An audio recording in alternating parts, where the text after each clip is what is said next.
Três fabricantes de hypercars. Três visões completamente diferentes. Mas uma única obsessão: dominar.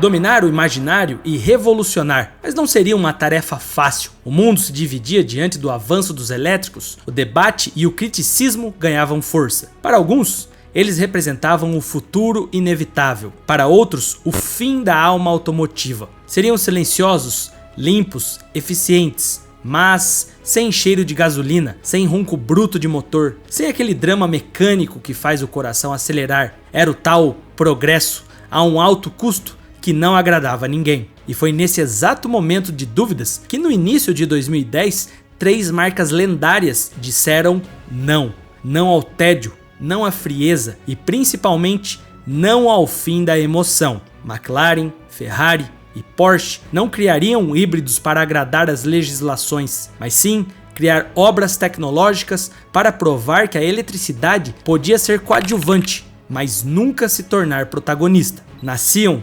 LaFerrari, P1 e 918 Spider, brutais, complexos e opostos de certa maneira, porém unidos por um mesmo propósito. O mundo entendeu esse propósito e a imprensa batizou o trio com um nome ousado: a Santa Trindade dos Hypercars.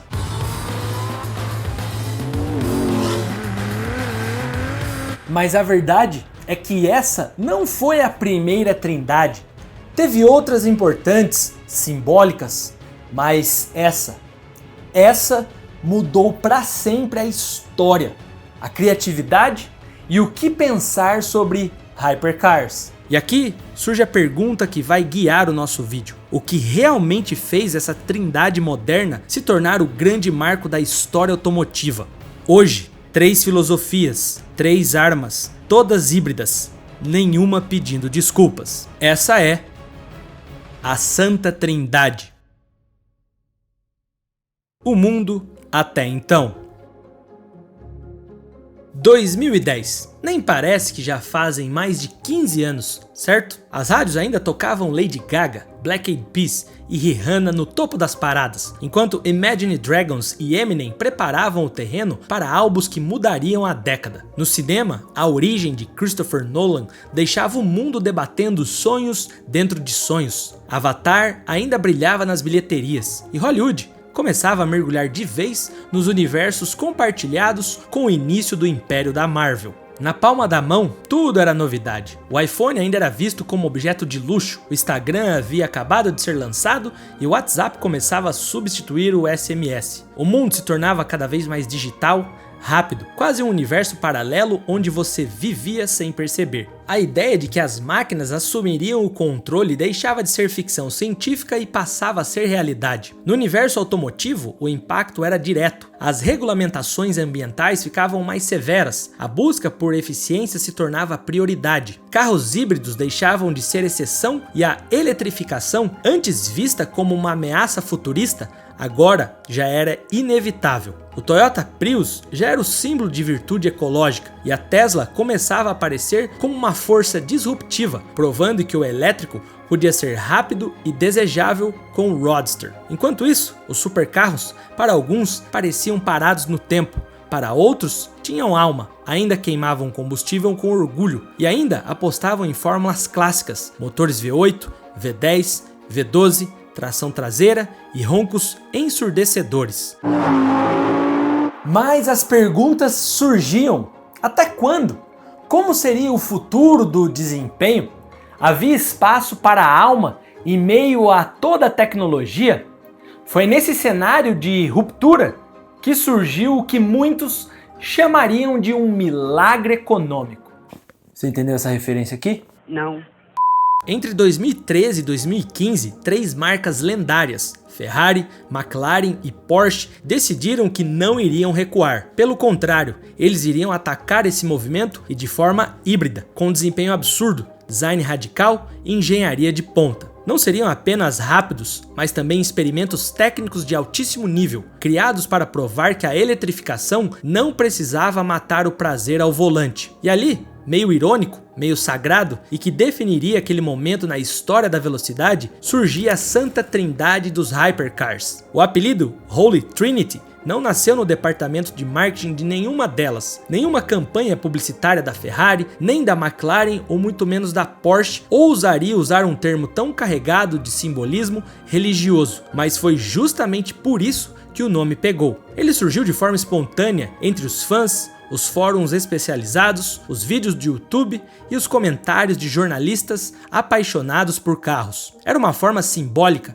mas ao mesmo tempo reverente de reconhecer o que estava diante dos olhos. 3 carros híbridos, lançados quase simultaneamente, criados por 3 fabricantes mais respeitadas da história, que decidiram responder à eletrificação com velocidade e brutalidade, e não com timidez. Na cultura ocidental, a ideia de uma trindade carrega peso. É a única união de 3 forças distintas que formam um único todo. E no caso desses hypercars, era impossível não perceber o paralelo. Sem querer, haviam criado máquinas que representavam cada uma à sua maneira, o auge da engenharia emocional, e juntas formavam algo ainda maior. O termo se consolidou com a ajuda da mídia automotiva. Revistas da época como a Top Gear Magazine, Car and Driver, Autocar e Road and Track passaram a usar a expressão em reportagens e capas que colocavam os 3 modelos lado a lado. Mas o momento de consagração veio quando Jeremy Clarkson,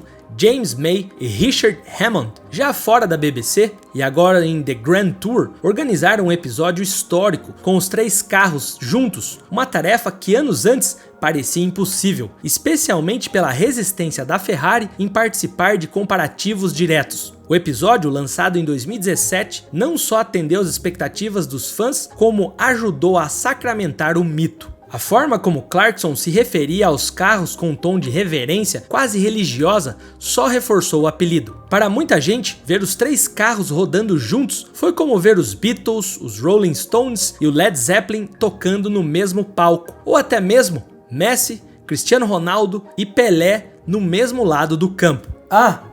E fique à vontade de fazer outras comparações de trios, mas essa trindade jamais seria esquecida. Porém, aqui há algo interessante. Para entendermos o poder desse trio, precisamos olhar para o passado, pois não era a primeira vez que o mundo testemunharia tríades lendárias. No universo dos supercarros, esses ídolos quase sempre vieram em trios, que definiam épocas inteiras, verdadeiros triângulos sagrados de velocidade, engenharia e estilo. Nos anos 80, por exemplo, o mundo respirava ostentação, como hoje, mas sem o Instagram. Era a década dos excessos, das formas angulosas e do culto ao exagero visual. Os supercarros seguiram o mesmo ritmo. A Ferrari F40, a última aprovada por Enzo Ferrari em vida, era o ápice da brutalidade pura, leve, sem filtros, com um V8 biturbo que cuspia fogo e dispensava qualquer tipo de conforto. Em contraste, o Porsche 959 era um salto tecnológico, com tração integral, suspensão ativa e um pacote de inovações absurdamente avançados para a época. Parecia um carro de outro planeta. E o Lamborghini Countach, com seu design futurista e portas-tesoura, virou símbolo absoluto da cultura pop. Mais escultura do que máquina, mais fantasia do que um automóvel. Já em 90, a obsessão passou a ser a velocidade máxima. Os engenheiros não queriam apenas vencer, queriam fazer barulho. A McLaren F1 redefiniu tudo. Motor V12 da BMW, posição central para o motorista, câmbio manual e uma pureza de construção que a tornou o carro mais rápido do mundo por mais de uma década. A Ferrari F50 trouxe a Fórmula 1 para as ruas, com um V12 derivado diretamente das pistas e uma experiência de pilotagem crua, quase selvagem. Já a Jaguar XJ220, embora envolto de polêmicas, foi um dos carros mais rápidos da década, com um visual futurista e o espírito tipicamente britânico. E antecedendo os protagonistas de hoje, em 2000, a linguagem mudou de brutalidade para sofisticação. Era o começo da transição eletrônica. A Ferrari Enzo reafirmou os laços com a Fórmula 1, câmbio borboleta, controle de tração e um V12 que cantava como uma ópera mecânica. A Porsche trouxe o Carrera GT foi na direção oposta, motor V10, câmbio manual e nenhuma ajuda eletrônica. Era crua, perigosa e por isso mesmo venerada como um dos últimos supercarros verdadeiramente analógicos. E o Mercedes SLR McLaren uniu duas potências da engenharia em um único carro que misturava luxo, força e desenho futurista, com foco em alta velocidade e estabilidade em linhas retas. Todas essas tríades foram importantes, sem dúvidas. Pavimentaram o caminho para os protagonistas de hoje, que em seus termos deram respostas emocionais ao mundo.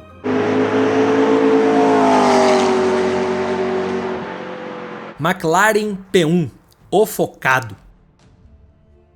Quando a McLaren decidiu criar o sucessor espiritual do lendário F1, ela sabia que não bastava ser rápida, tinha que ser revolucionária. O mundo já não era o mesmo dos anos 90. Agora, um hypercar precisava dialogar com um novo tipo de futuro, híbrido, inteligente, mais visceral e violento. E foi exatamente com esse espírito que nasceu o McLaren P1. Não como uma tentativa de repetir o passado, mas como uma declaração clara de que a McLaren, mesmo diante da eletrificação iminente, não iria abrir mão de performance extrema. O projeto começou na metade de 2010 sob o codinome P12, com a missão de criar o hypercar mais rápido e mais envolvente da nova geração. A equipe liderada por Frank Stephenson, responsável pelo design, e o então CEO Ron Dennis, tinha como objetivo claro: não era apenas ser o mais potente na ficha técnica, mas o mais eficaz em pista, o mais rápido no mundo real. O P1 deveria ser o carro mais rápido em qualquer estrada, mais ainda,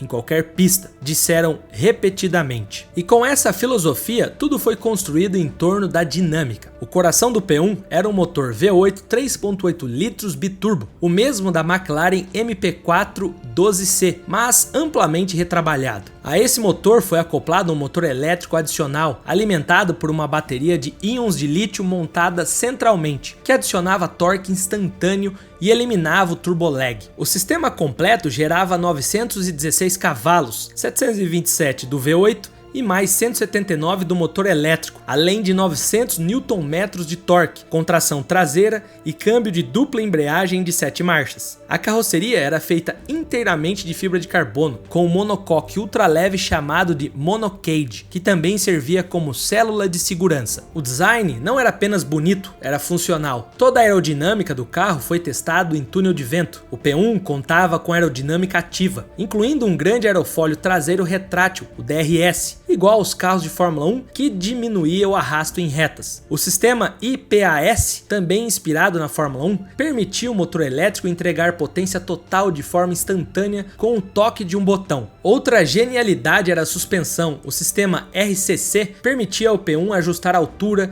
rigidez e controle de rolagem de forma ativa e independente, sem barras estabilizadoras. O carro literalmente se transformava ao toque de um botão, do modo normal para o track, ou o lendário modo race, em que o P1 abaixava 50 mm, endurecia a suspensão em 300% e ativava toda a sua agressividade de circuitos. No papel, os números impressionavam: 0 a 100 em 2.8 segundos, 0 a 200 em 6.8 segundos e a velocidade máxima eletronicamente a 350 km por hora. Mas o que impressionava de verdade era o comportamento dinâmico. Em Nürburgring, embora a McLaren nunca tenha divulgado oficialmente o tempo, rumores indicam que o P1 completou a volta em menos de 7 minutos, o que colocaria entre os carros mais rápidos da história no circuito alemão. Ao todo, foram produzidos 375 unidades do P1, todas vendidas antes mesmo da produção começar. Cada carro foi montado à mão na fábrica da McLaren, em Woking, na Inglaterra. Seu preço inicial era de 866 mil libras esterlinas, cerca de 1,2 milhões de dólares na época. Mas com as personalizações e edições especiais, muitos exemplares ultrapassaram facilmente os 2 milhões de dólares. Mas a história do P1 não parou por ali.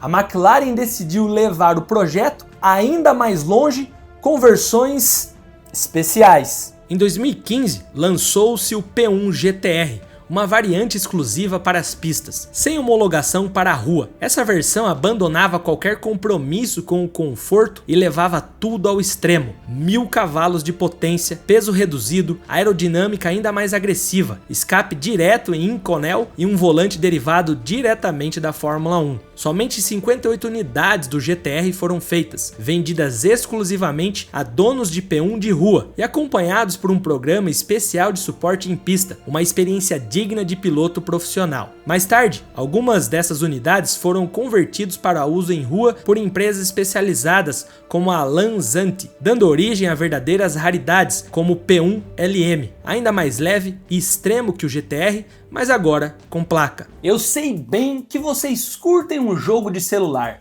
principalmente aqueles bons de corrida.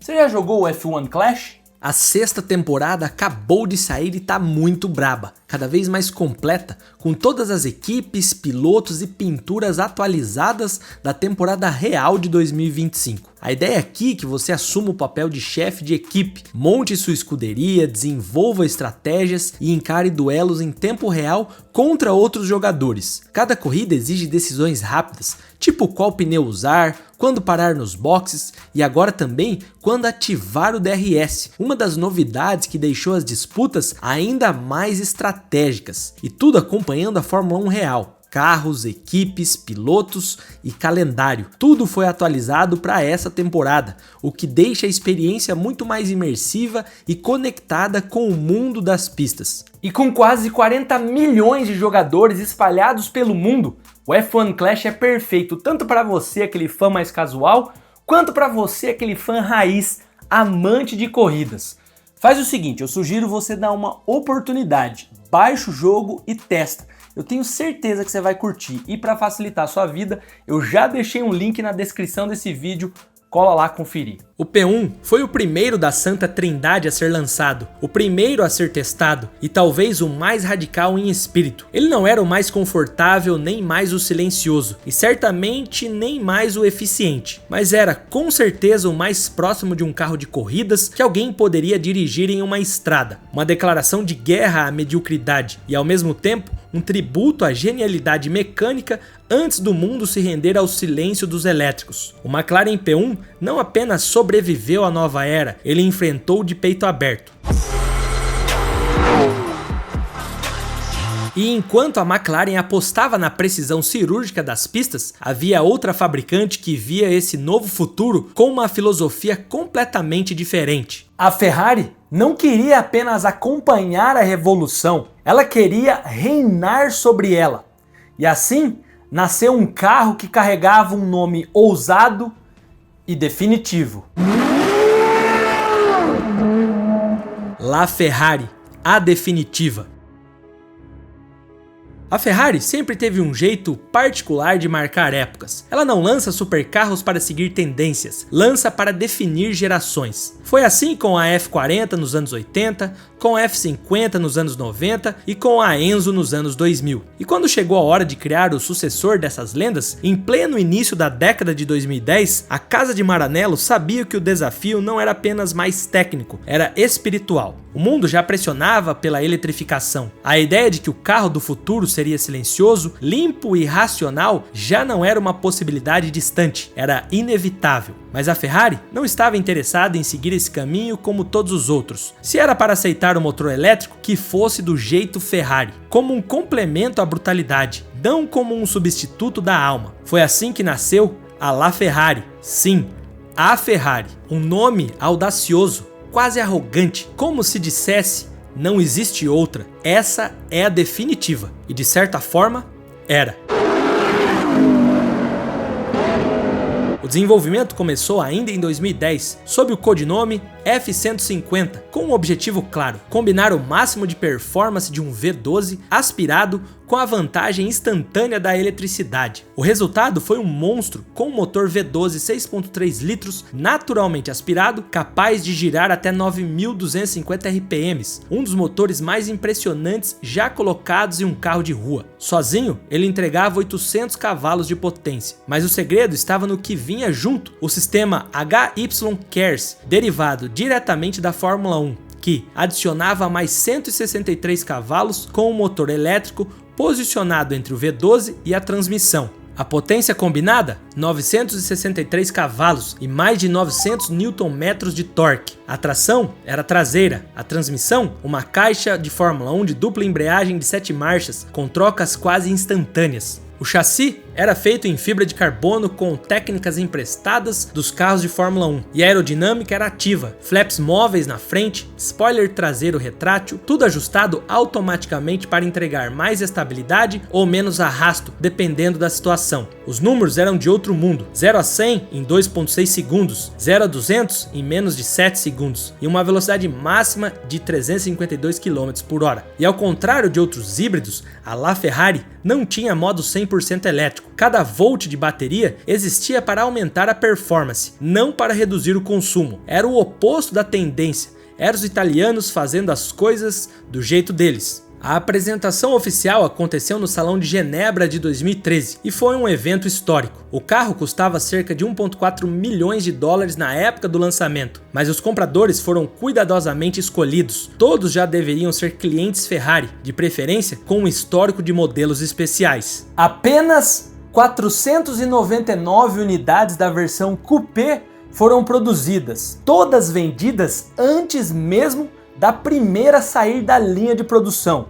O carro virou imediatamente um objeto de culto. Mas a Ferrari ainda guardava um trunfo. Em 2016, lançou a LaFerrari Aperta, versão conversível, limitada a 210 unidades. O motor e o desempenho eram os mesmos, mas com uma estrutura reforçada para manter a rigidez, e um teto removível que permitia ouvir o V12 em toda a sua glória. O preço, cerca de 2,2 milhões de dólares, mas no mercado secundário ultrapassava fácil os 5 milhões. E como tradição, a Ferrari também levou o projeto às pistas. Nasceria então a LaFerrari FXXK, a versão de corrida extrema, sem homologação para a rua. O nome K vem do sistema KERS, agora em modo máximo. O motor entregava 1.050 cavalos, com nova calibração eletrônica, aerodinâmica ainda mais agressiva, suspensão de competição, pneus slicks e freios de carbono cerâmica otimizados. Apenas 40 unidades foram feitas para um programa exclusivo de pista, onde os carros são mantidos pela própria Ferrari e usados sob convite em eventos privados ao redor do mundo. Mais tarde, a versão FXXK Evo trouxe ainda mais downforce e refinamentos, transformando a LaFerrari em uma verdadeira nave de laboratório sobre rodas. Na pista, a LaFerrari mostrou do que era capaz, embora a Ferrari, como de costume, tenha se recusado a participar de testes comparativos oficiais com a imprensa. Testes independentes colocaram o carro entre os mais rápidos da história em várias pistas europeias. E mesmo sem números oficiais em Nürburgring, especula-se que o tempo ficava entre 6,5 a 7 minutos, colocando no mesmo nível dos rivais da Trindade. Mas o impacto da LaFerrari não está apenas nos números, e sim no que ela representou. Em um mundo onde todos tentavam adaptar a emoção à lógica, a Ferrari fez o contrário, adaptou a tecnologia à emoção. Em vez de suavizar a experiência, ela potencializou, criou um híbrido que berrava até o limite do giro, que exigia respeito e entregava recompensas, que usava a eletricidade não como freio, mas como um gatilho. Era uma lembrança e um recado de que, mesmo quando tudo parece caminhar para a racionalidade, a paixão ainda pode ter o controle do volante. Mas enquanto a Ferrari elevava a emoção ao extremo, faltava uma outra fabricante traçar o seu próprio caminho, sendo precisa, fria e calculista, querendo provar a todos, com silêncio e eficiência cirúrgica, que a tecnologia podia vencer qualquer corrida. E assim nasceu o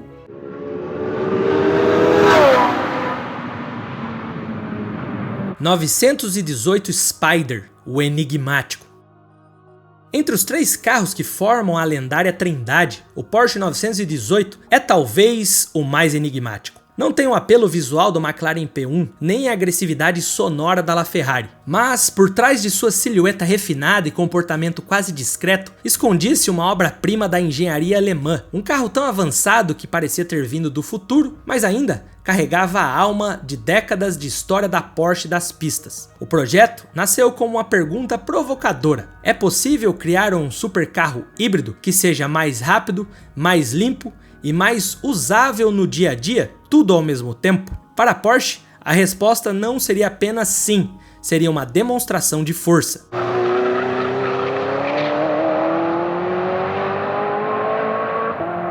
Também em 2010, com o conceito apresentado no Salão de Genebra, o público achou que era só um estudo de design, um exercício de tecnologia, mas o interesse foi tão imediato que a marca confirmou que ainda naquele ano o carro entraria em produção. E assim, nasceu o desenvolvimento do que se tornaria o 918 Spyder, o sucessor espiritual do Carrera GT, mas como uma missão completamente nova, ser um hypercar para o futuro. No coração do 918 havia um motor V8 4.6 litros aspirado, derivado do carro de corridas RS Spyder da American Le Mans Series. Esse motor girava alto, com até 9.150 RPM, entregando 608 cavalos de potência, mas ele não estaria sozinho. Ao seu lado, dois motores elétricos trabalhariam em sincronia, um no eixo dianteiro, outro no traseiro. O motor dianteiro entregava a tração integral e a recuperação de energia, o traseiro mais potência direta para as rodas. Juntos, esses motores elétricos adicionavam 286 cavalos ao conjunto. O resultado? Uma potência combinada de 887 cavalos e um torque que podia chegar a absurdos 1.280 Nm em overboost. O carro acelerava um 0 a 100 em 2.6 segundos, 0 a 200 em 7.2 segundos e atingia 340 km por hora de máxima. Porém, mais impressionante que os próprios números era o equilíbrio. Nada no 918 era exagerado ou fora de controle. Era um carro absolutamente civilizado quando precisava, capaz de rodar em modo 100% elétrico por cerca de 30 km, com silêncio total, e um monstro enfurecido quando adicionado em modo Hot Lap. A estrutura era feita em monocoque de carbono e painéis em alumínio e magnésio. A tração integral, junto ao sistema de vetorização de torque, oferecia tração absurda em qualquer condição. A suspensão ativa ajustava a altura e rigidez, enquanto a aerodinâmica ativa incluía spoilers móveis, difusores retráteis e entradas de ar ajustáveis, tudo comandado por algoritmos em tempo real. O câmbio era um PDK de 7 marchas, com trocas instantâneas e brutalmente eficazes. Um dos grandes orgulhos da Porsche foi o tempo em Nürburgring. Logo após o lançamento, a fabricante divulgou o resultado do teste, 6 minutos e 57 segundos na lendária pista. Foi o primeiro carro de produção homologado para a rua a quebrar a barreira dos 7 minutos, um feito que cravou o 918 na história do automobilismo. E o mais curioso, ele fez isso com pneus Michelin Cup 2, os mesmos que qualquer dono poderia comprar. O carro foi produzido entre 2013 e 2015, com exatas 918 unidades montadas artesanalmente na fábrica de Stuttgart. Cada exemplar custava, na época, cerca de 845 mil dólares, mas com os opcionais, como o pacote Wasatch, que reduzia o peso em cerca de 45 kg e adicionava mais elementos de fibra de carbono, freios de cerâmica maiores e rodas de magnésio, o valor ultrapassava facilmente $1 milhão. Hoje, no mercado secundário, o 918 com esse pacote especial é tratado como item de colecionador, com preços acima de $2,5 milhões. E embora não tenha tido uma versão de corridas oficial como os rivais, visto anteriormente, o 918 incorporava diretamente tecnologias de competição, incluindo a arquitetura híbrida inspirada nos protótipos de Le Mans. Seu motor V8, por exemplo, era derivado diretamente do carro de corridas RS Spyder LMP2 e a divisão Porsche Motorsport participou ativamente do projeto desde o início. Muitos consideram o 918 o ensaio final da Porsche antes da chegada do 919 Hybrid, que venceria Le Mans e dominaria a WEC nos anos seguintes. Mas talvez a maior façanha do 918 tenha sido mostrar que um hypercar pode ser radical e racional ao mesmo tempo. Era um carro que podia fazer curvas em Spa-Francorchamps e no dia seguinte levar você ao supermercado em modo elétrico. Um supercarro que não exigia sacrifícios e mesmo assim entregava tudo. Se o McLaren P1 era um carro de corridas com placa e a LaFerrari um monumento emocional à combustão, o Porsche 918 Spyder era o futuro vestido de sobriedade alemã. Silencioso quando necessário, brutal quando provocado, preciso sempre. O tipo de máquina que não precisava se exibir, porque já sabia exatamente do que era capaz de fazer. Mas enquanto a Santa Trindade mostrava ao mundo que o futuro podia ser rápido e brutal, outros rivais surgiram fora desse triângulo, determinados a mostrar que também sabiam pensar fora da caixa. Em paralelo, Bugatti e Koenigsegg entrariam em cena para se enfrentarem e subir o nível de todos os restantes dos hypercars. Te conto mais, em 5 segundos, sobre essa batalha para ser o mais rápido do planeta.